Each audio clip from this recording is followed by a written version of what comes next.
Shalom dan selamat pagi bagi saudaraku semuanya.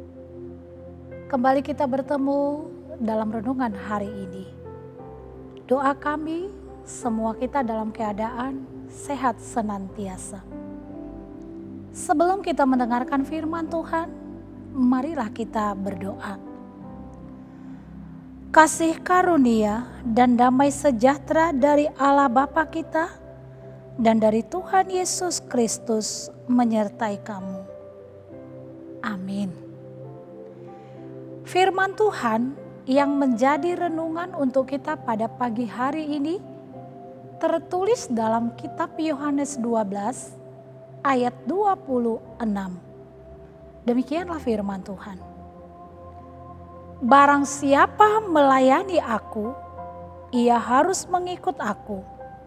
Dan di mana aku berada, di situ pun pelayanku akan berada. Barang siapa melayani aku, ia akan dihormati Bapa. Demikianlah firman Tuhan. Saudara-saudara yang dikasihi oleh Tuhan Yesus Kristus, apa yang muncul dalam pikiran kita jika kita mendengarkan kata melayani? Jawabannya tentu bisa beragam. Namun ada banyak orang yang berpikir kalau melayani itu sebagai hal yang bernada negatif, enggak asik, sesuatu hal yang membosankan, berat banget, serius, terlalu banyak syarat dan aturan. Padahal sebenarnya melayani merupakan sesuatu hal yang sangat indah. Terlebih ketika kita melayani Tuhan. Melayani dan mengikut Tuhan adalah respon yang indah ketika seseorang mengalami hidup bersama dengan Tuhan. Sebagai orang yang telah ditebus dan diselamatkan oleh Tuhan, setiap orang Kristen patut melayani Tuhan, Sang Juru Selamat dunia, dan Dialah Tuhan atas hidup kita.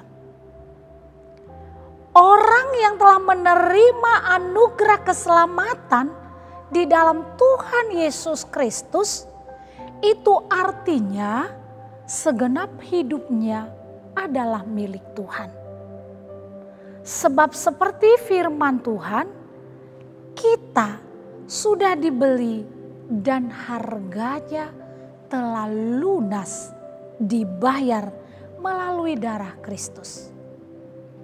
Dengan demikian, kita berada dalam pengaturan Tuhan dan kehendak Tuhan untuk memuliakan, mengikut, dan melakukan kehendaknya. Itulah namanya melayani dan mengikut Tuhan. Melakukan kehendak Tuhan berarti hidup di dalam cinta kasih. Sebagaimana Yesus telah terlebih dahulu mengasihi kita semuanya.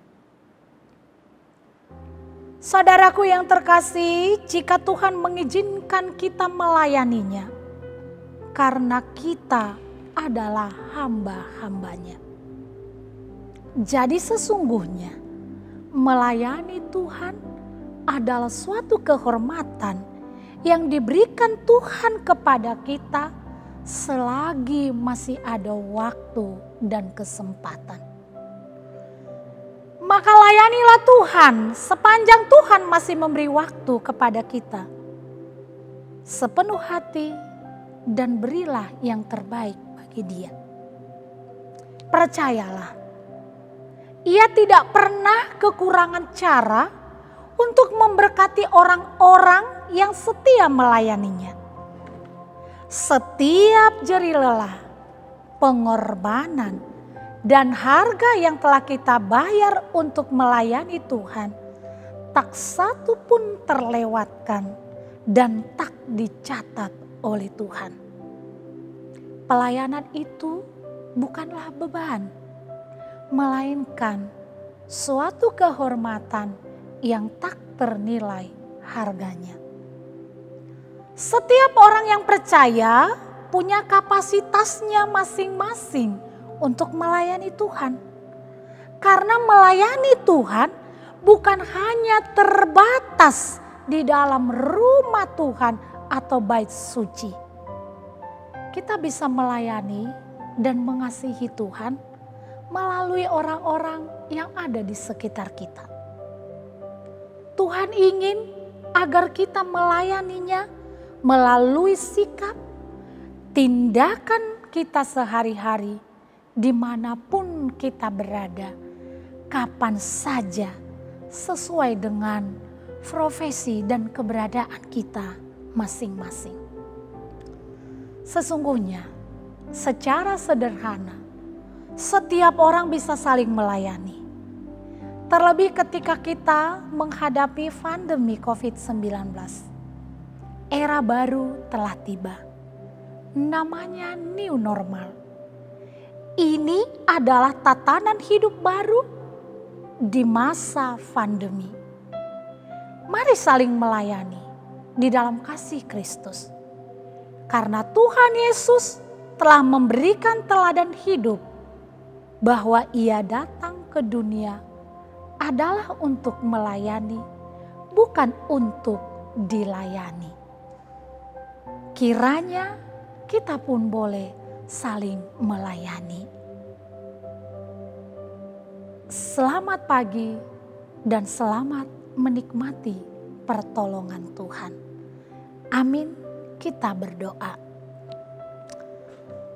Terima kasih Tuhan Yesus, jika Engkau telah datang bukan untuk dilayani, tetapi untuk melayani.